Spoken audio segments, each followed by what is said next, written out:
नमस्कार दोस्तों, मैं राहुल दुबे आपके अपने इस YouTube channel RD math classes में आप सबका स्वागत करता हूं।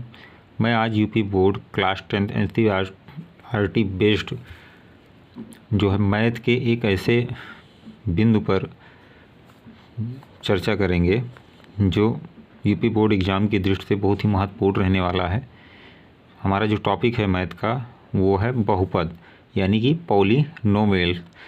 तो इसके अंतर्गत हम विभिन्न प्रकार के जो बिंदु होंगे, जो तथ्य होंगे, उनको समझेंगे और समझने के बाद उनसे रिलेटेड जो भी एक्सरसाइज है उनको कवर करने की कोशिश करेंगे। चलिए देखते हैं कि बहुपद में किन किन बिंदुओं को हमें जो है अध्ययन करना है। जैसे बहुपद क्या है, पहला पॉइंट हमारा क्या है, बहुपद क्या। दूसरा पॉइंट है हमारा बहुपद के प्रकार, और तीसरे पॉइंट में क्या है, बहुपद का मान ज्ञात करना, और चौथे पॉइंट में है रैखिक बहुपद का शून्यक ज्ञात करना, और चौथे पॉइंट में है किसी बहुपद के शून्यकों और गुणांकों में संबंध। तो चलिए देखते हैं एक एक को बारी बारी से। जैसे बहुपद हमारा यानी कि पॉलिनोमियल क्या है, इसके बारे में जो डिफिनेशन है उसको पहले समझ लेते हैं। जैसे चर एवं अचर पदों के समूह को बहुपद कहा जाता है, यानी कि चर एवं अचर पदों के समूह को बहुपद कहा जाता है, अथवा धनात्मक और ऋणात्मक चिन्हों में शामिल कई पदों के व्यंजकों को बहुपद कहते हैं। इनके कहने का तात्पर्य यह है कि चर एवं अचर पदों के समूह को बहुपद कहा जाता है। यानी चर क्या होता है, आपको पता होगा कि चर जो होता है वो आपका चर होगा x है, y है, z या ए बी। आपका तो नहीं होगा, ए बी नहीं, ए बी तो कांस्टेंट में लिया जाएगा। यानी कि जो वेरिएबल नंबर होंगे x y z या x y या x z स्क्वायर, इस तरीके से आते चले जाएंगे। उसके बाद अचर आपकी कोई गिनती हो जाएगी, 1 2 3 इस तरीके से डॉट डॉट अनंत तक मान सकते हैं। और चर के गुणांक यानी चर के गुणांक में हम देखते हैं जैसे 2x हो गया, 4x स्क्वायर हो गया या 3y हो गया, तो ये चर के गुणांक हो जाएंगे।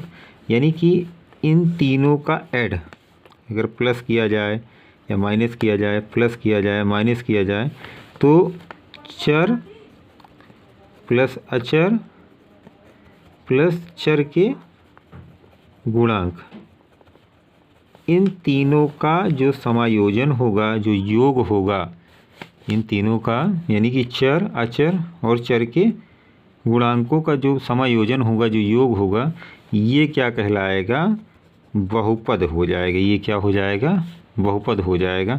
जैसे एग्जाम्पल में हम देखते हैं बहुपद में, जैसे आपका हो गया 5x की पावर 5 प्लस 4x प्लस 3 हो गया। यहाँ पर अब देखिए 5x की पावर 5 ये आपका क्या है, घातांक है, चर घातांक के रूप में लिखा गया है। यहाँ चर और अचर दोनों का गुणा है, तो ये आपका पहला पद, और 4x चर अचर का गुणा, इसमें जो है दूसरा पद, तीसरा जो है अचर पद, यानी इन तीनों का जो है समायोजन यहाँ पर हो गया है। चलिए अब हम एग्जाम्पल से समझते हैं। यहाँ पर एग्जाम्पल दिया गया है, एग्जाम्पल है हमारा पहला 5x की power 5 plus 4xy cube plus 4x square. ये हमारा जो है क्या है, एक तरीके से बहुपद है, यानी इसको हम बीजीय बहुपद बोलेंगे। क्या बोलेंगे, बीजीय बहुपद, क्योंकि यहाँ पर x जो है चर अचर यानी इन सब का समायोजन करके ये बीजीय जो है व्यंजक जो है बहुपद बना हुआ है। उसके बाद दूसरा जो है x square plus 4x minus 7, ये भी आपका एक तरीके से क्या है, चर और अचर के समन्वय से मिलने से बीजीय व्यंजक बना है। अगला है 3x square plus x square y minus y plus 1, ये आपका क्या है, बीजीय व्यंजक ये भी है। 8x आपका ये क्या है, चर अचर का गुणक एक पदीय जो है बीजीय व्यंजक है। उसके बाद 7 जो है आपका वो अचर पद, ये एक तरीके से बहुपद है। उसके बाद हम देखते हैं कि एक मतलब इसमें जो पहचान करने का जो तरीका होता है कि हम किस तरीके से बहुपद की पहचान करेंगे। कभी कभी होता क्या है कि हम बहुपद के पदों को पहचानने में मिस्टेक कर देते हैं। जैसे आपका है x की पावर -5z, तो यहाँ पर x पावर -5z जो दिया गया है ये बहुपद के पद में नहीं होगा, या ये अमान्य होगा, बहुपद नहीं कहा जाएगा। या 1/x² के रूप में होगा, वो भी नहीं मान्य होगा, क्योंकि जो बहुपद के पद में चरों की जो घातें होती हैं वो ऋणात्मक ना होकर धनात्मक होंगी, तभी मान्य होंगी। जैसे यहाँ पर x की पावर -5 यहाँ पर हमने लिखा x पावर -5, तो यहाँ पर z जो लिखा गया है ये पूरा एक पद बना, और इस पद में जो x चर है उसकी पावर माइनस है, इसलिए इसको जो है अमान्य कर दिया जाएगा।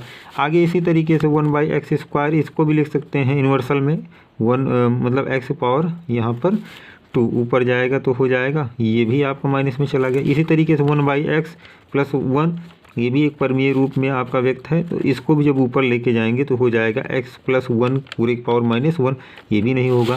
फिर उसके बाद देखते हैं अगर x की पावर कोई जैसे भिन्न में आ जाए इस तरीके से, तब भी ये जो है आपका मान्य नहीं होगा, यानी कि ये जो पावर होगी x की वो पूर्ण पावर होनी चाहिए। 0, 1, 2, 3 इस तरीके से जो घातांक होंगे चर के वो होंगे, तभी वो बहुपद के अंतर्गत काउंट किए जाएंगे। अन्यथा ऐसी स्थिति में चाहे x हो, चाहे y की पावर 1/2 हो, या अंडर रूट में हो, या इस तरीके से लिखा होगा, तब ये जो है पद बहुपद नहीं मान्य होगा। चलिए अब आगे देखते हैं, तब ये बहुपद नहीं मान्य होगा। तो इस तरीके से आपको समझ में आ गया होगा। आगे देखते हैं, आगे है क्या हमारा अगला बिंदु जो है बहुपद की घात। आइए बहुपद की घात के बारे में समझ लेते हैं। इसमें डिग्री ऑफ पॉलिनोमियल के बारे में देखेंगे बहुपद की घात। तो एक बहुपद px में चर x की अधिकतम घात उस बहुपद की घात कहलाती है। यानी कि जो भी आपका बहुपद दिया जाए, जैसे मान लेते हैं बहुपद आपका क्या दिया गया है, px बहुपद दिया गया है, इसकी अधिकतम घात कितनी होगी, जैसे यहाँ पर लिखते हैं ax + b, इस रूप में मान लेते हैं, देते हैं। तो इसमें जो अधिकतम घात होगी वो उस बहुपद की क्या कहलाएगी, घात कहलाएगी। तो यहाँ x आपका जो चर है इसकी अधिकतम घात कितनी दिख रही है, ज़्यादा से ज़्यादा 1 दिख रही है। तो यहाँ पर इसकी जो अधिकतम घात होगी, यानी कि मैक्सिमम जो पावर होगी वो कितनी हो जाएगी, मैक्सिमम पावर हो जाएगी 1। इसी तरीके से px बराबर ax² + bx + c, इसकी मैक्सिमम जो है मैक्सिमम पावर कितनी होगी, मैक्सिमम पावर हो जाएगी x की 2, यानी अधिकतम घात बहुपद की 2 कहलाएगी। फिर उसके बाद px यानी कि ax³ + bx² + cx × d। तो यहाँ पर अधिकतम घात क्या है इस बहुपद की, अधिकतम यानी मैक्सिमम जो है पावर है 3। तो इस तरह से हम कह सकते हैं कि जो बहुपद के चरों की अधिकतम घात होती है वह उस बहुपद की जो है घात कहलाती है, यानी कि मैक्सिमम पावर कहलाती है। तो इस तरीके से हमने जो है इसको समझ लिया आसानी से कि बहुपद की घात होती क्या है।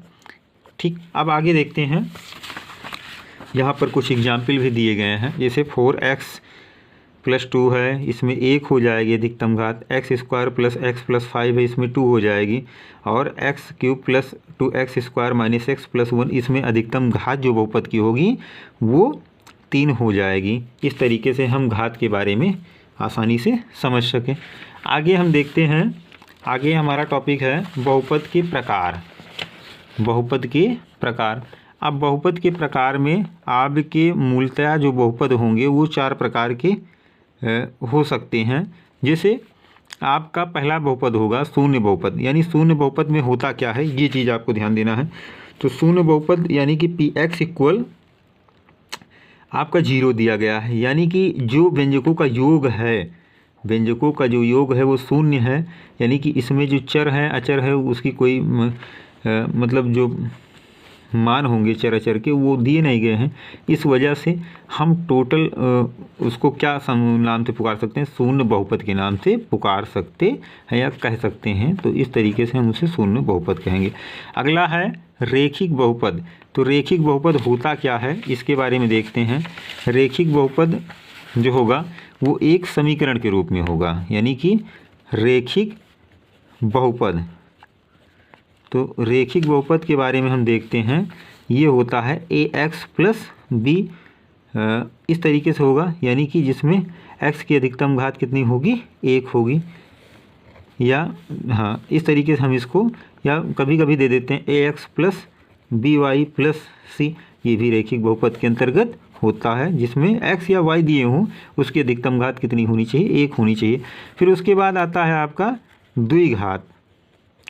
द्विघात बहुपद। तो द्विघात बहुपद में क्या होता है, ax square plus B X plus C. यहाँ पर अधिकतम बहुपद की घात कितनी है, अधिकतम बहुपद की घात है 2। तो यहाँ पर हम कह सकते हैं ये क्या है, द्विघात बहुपद है, यानी जो चर होगा उस बहुपद का जिसमें अधिकतम घात जो होगी वो उस बहुपद का जो है मतलब 2 अगर घात होगी तो 2 घात बहुपद कहलाएगा, अगर 1 घात होगी तो 1 घात जो है बहुपद कहलाएगा। फिर है त्रिघात बहुपद। तो त्रिघात बहुपद में होगा क्या, ax cube plus B X square plus C X into D. तो इसमें x की जो अधिकतम घात है 3 है पूरे पद में, इस वजह से हम इसको क्या कहेंगे, 3 घात बहुपद कहेंगे। तो इस तरीके से हमारा बहुपद के प्रकार में हमने 4 प्रकार के बहुपदों के बारे में अध्ययन किया, शून्य बहुपद, रेखिक बहुपद, द्विघात बहुपद और त्रिघात बहुपद। यानी इसको नाम भी दिया गया शून्य बहुपद को जीरो पॉलिनोमियल्स, रेखिक बहुपद यानी लीनियर पॉलिनोमियल्स, और द्विघात बहुपद यानी क्वाड्रेटिक पॉलिनोमियल्स, और त्रिघात बहुपद यानी कि क्यूबिक पॉलिनोमियल। इसके बारे में हमने जो है बारी बारी से देख लिया। अब आगे देखते हैं, अगला पॉइंट है बहुपद का मान ज्ञात करना। किस तरीके से हम किसी बहुपद का मान ज्ञात करेंगे, इसके लिए हम देखते हैं।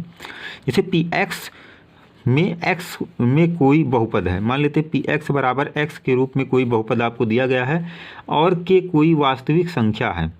तो के कोई वास्तविक संख्या है, अगर पी एक्स बराबर एक्स दिया गया है, इसमें जब मान रखा जाएगा तब उसकी वैल्यू क्या होगी, यानी कि जो x है उसी की जगह पर अगर हम k रख देंगे तब वो जो k आएगा पी के मतलब बहुपद के सम्मुख, वो बहुपद का जो है मान कहलाएगा।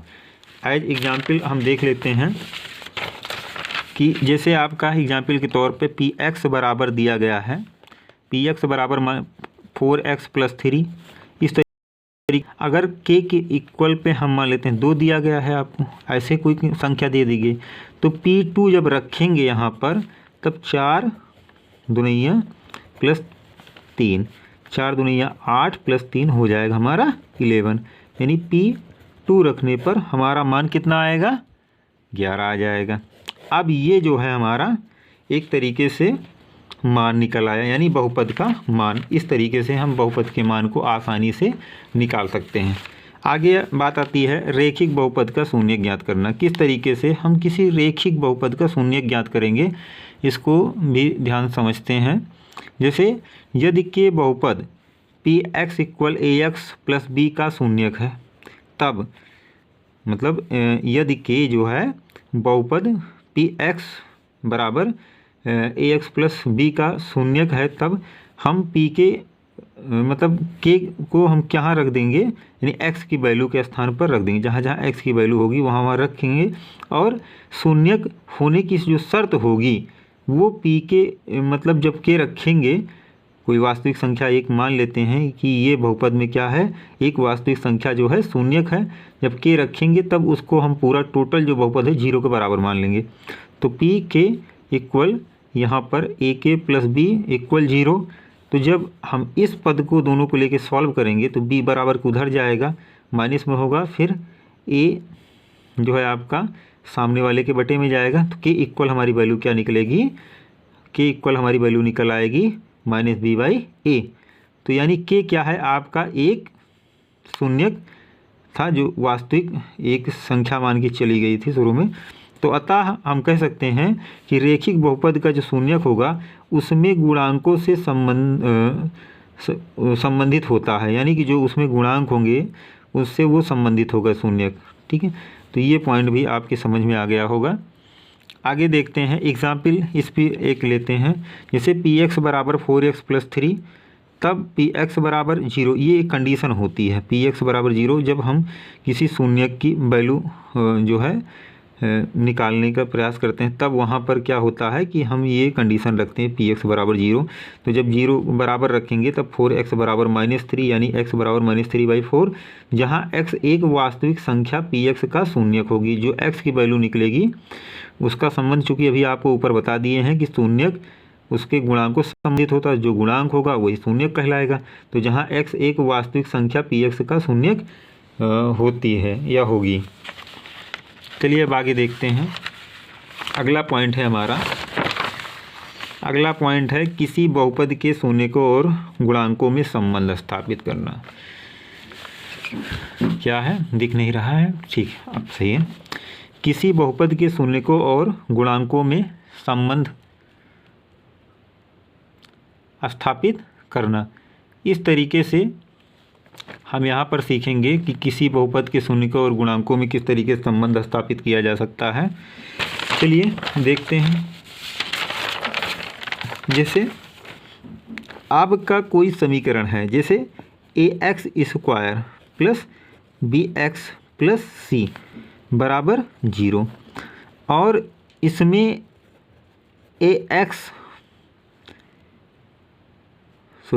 a बराबर क्या होगा, a बराबर नहीं होगा, a is not equal to 0, यानी a की जो वैल्यू होगी वो 0 नहीं होगी, क्योंकि ये दो घात समीकरण आपका लिया गया है। यदि इसमें लिख देते हैं, यदि द्विघात समीकरण आपका ये लिया गया और इसमें a = 0 नहीं है, ये कंडीशन होगी इसकी, तब इसमें हम मान सकते हैं, माना अल्फ़ा और बीटा इसके दो शून्यक हैं। क्या इसके दो शून्यक हैं? अल्फ़ा और बीटा इसके क्या हैं, दो शून्यक हैं। अब अल्फ़ा और बीटा जब इसके दो शून्यक हैं तब हम लिख सकते हैं x बराबर अल्फ़ा और x बराबर बीटा, क्योंकि द्विघात समीकरण के दो शून्यक और दोनों अल्फ़ा x के बराबर बीटा x के बराबर होगा। तब हम यहाँ पर एक जो है गुणनखंड के रूप में इसको लिखेंगे, यानी कि x - अल्फ़ा x - बीटा, इन दोनों को लिख लेंगे ऐसे। अब उसके बाद ax² + bx + c बराबर, इधर एक हम के नंबर ले लेंगे, वास्तविक कोई संख्या ले लेंगे, और इसको जो है इस तरीके से लिखेंगे x - अल्फ़ा और x - बीटा। अब हम दोनों को आपस में जो है सॉल्व करेंगे। ax² + bx + c इक्वल, यहाँ पर इसका मल्टीप्लाई होगा, फिलहाल k को बाहर रखते हैं अभी और अंदर मल्टीप्लाई करते हैं, x² - alpha x - x beta का गुणा बारी बारी से कराएंगे, इसमें एक बार फिर इसमें एक बार, तो + अल्फ़ा × बीटा। अब हम क्या करेंगे कि अंदर सॉल्व करेंगे, के का गुणा करा देंगे, तो kx² - अल्फ़ा x माइनस, यहाँ पर जो है के भी होगा गुणा, के - x बीटा के प्लस, सब में बारी बारी से गुणा होगा, के अल्फ़ा बीटा। अब तीनों में देखते हैं, kx² यहाँ पर जो है क्या कॉमन होगा, -x के कॉमन होगा, उसके बाद बचेगा क्या, यहाँ पर बचेगा अल्फ़ा प्लस बीटा बचेगा। उसके बाद यहाँ क्या होगा, यहाँ पर हो जाएगा प्लस के अल्फ़ा बीटा। अब हम दोनों तरफ क्या करेंगे, तुलना कर लेंगे। तो तुलना करने पर हमारा क्या प्राप्त होगा वो चीज़ हम यहाँ पर समझेंगे। देखिए, दोनों पक्षों का क्या करने पर, तुलना करने पर, दोनों पक्षों में तुलना करने पर, तो यहाँ क्या है, ax² प्लस bx प्लस सी। अब इसके इक्वल में ये दिया गया है, तो यानी कि k की जगह पे, यहाँ a की जगह पे क्या हो जाएगा, k, x² में क्या है, k बराबर a, समीकरण नंबर 1। उसके बाद यहाँ पर minus alpha plus beta into k बराबर क्या दिया गया है,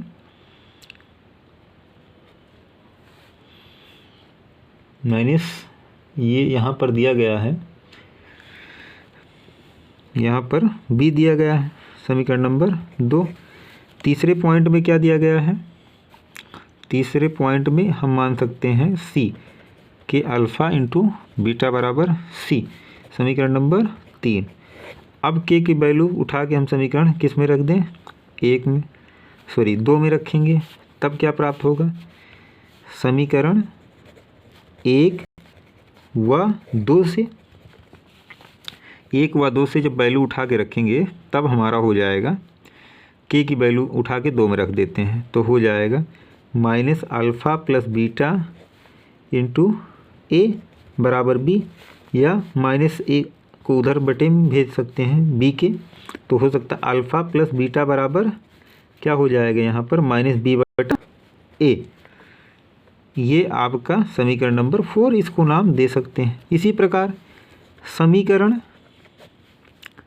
2 और 3 से, 2 नहीं लेंगे, 1 और 3 लेंगे, समीकरण 1 और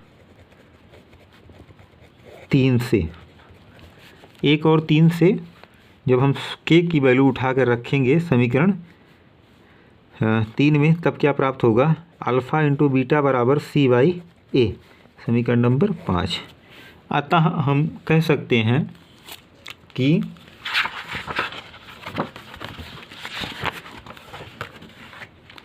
क्या कह सकते हैं कि ये जो हमारी वैल्यू आई है, इधर देखते हैं, थोड़ा जगह की शॉर्टेज है तो इधर साइड में देख लेते हैं, अल्फ़ा प्लस बीटा बराबर माइनस b बटा a बराबर किसके हो जाएगा, ये माइनस b क्या है, ये माइनस b है, ये मतलब माइनस x का गुणांक बटे a क्या है, x² का गुणांक।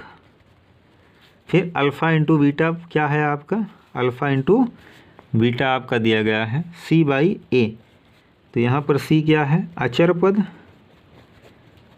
और बटे में क्या है, x का गुणांक।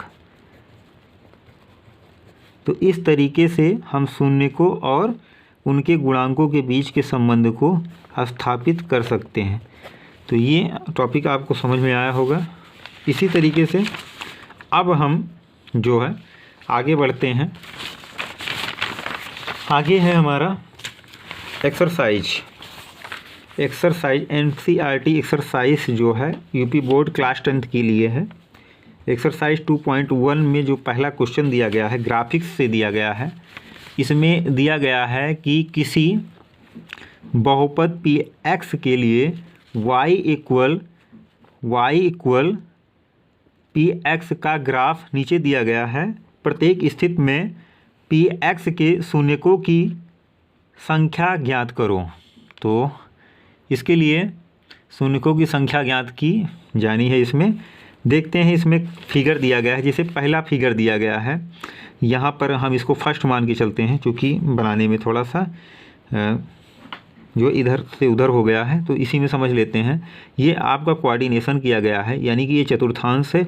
इसमें जो स्थिति दिखाई गई है एक सरल रेखा की दिखाई गई है जो y अक्ष को काट रही है, लेकिन जो पोजीशन है यहाँ पर Px इक्वल जो है y, यहाँ पर जो ऊपर दिया गया था Px इक्वल y, तो उसके अकॉर्डिंग यहाँ पर हम x अक्ष को देखेंगे कि जो रेखा होगी वो काट रही है कि नहीं काट रही। अगर काटेगी तब उसी हिसाब से उसके शून्यकों की संख्या निर्धारित की जाएगी। तो यहाँ पर क्या है कि अतः दिए गए जो है शून्यकों की संख्या इसमें बतानी है, तो हम कह सकते हैं शून्यकों की जो संख्या होगी वो क्या होगी, यहाँ पर शून्य होगी, क्योंकि यहाँ पर जो रेखा है वो x अक्ष को नहीं काट रही है, क्योंकि कंडीशन है पी एक्स इक्वल वाई। तो यहाँ पर पी एक्स बहुपद के रूप में चल रहा है।